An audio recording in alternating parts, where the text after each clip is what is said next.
Gracie, you know how our family has daddy and mommy? And me. Yeah, that's right.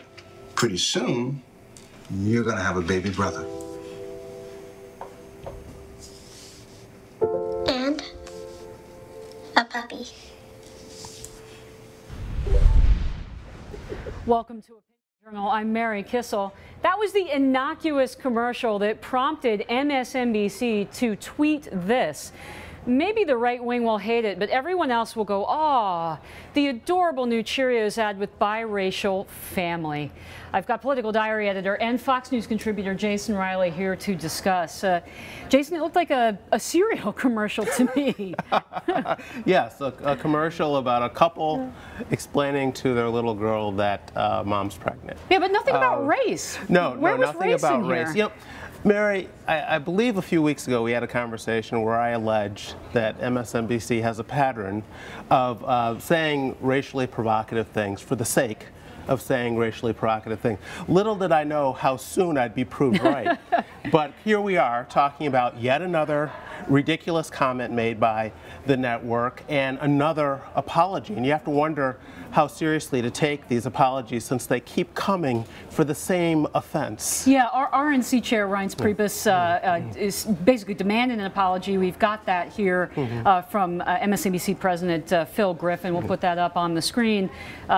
Basically saying, tweet last night, outrageous, unacceptable. We've dismissed the person responsible. Hard to take it seriously, But Jason. also think about this. You know, several weeks after the network airs a segment making fun of Mitt Romney's biracial extended family, they're now lecturing conservatives on racial insensitivity. Figure that one out, Mary. Yeah, it's a little bit of hypocrisy here from the network. Jason, some on the left might say, but look at the reaction to the first Cheerios ad.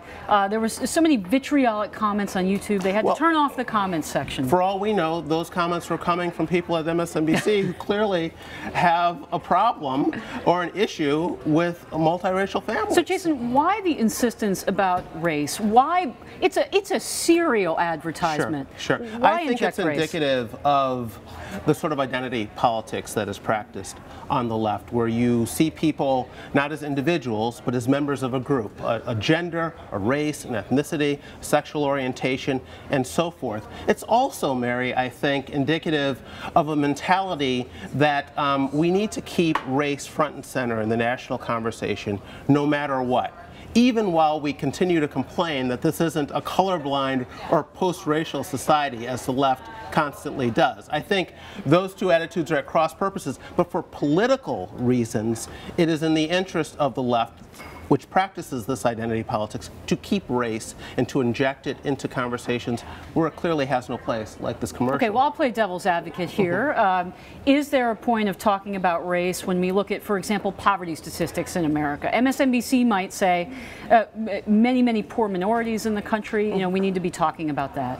I have no problem having that conversation. Is this something that leads to that conversation? Or is just something to say that is outrageous in order to get attention, in order to drive ratings, in order to maintain some sort of relevancy in cable news? Well, it certainly got a lot of attention, not the right kind. Political Diary editor Jason Riley, thank you so much for joining us.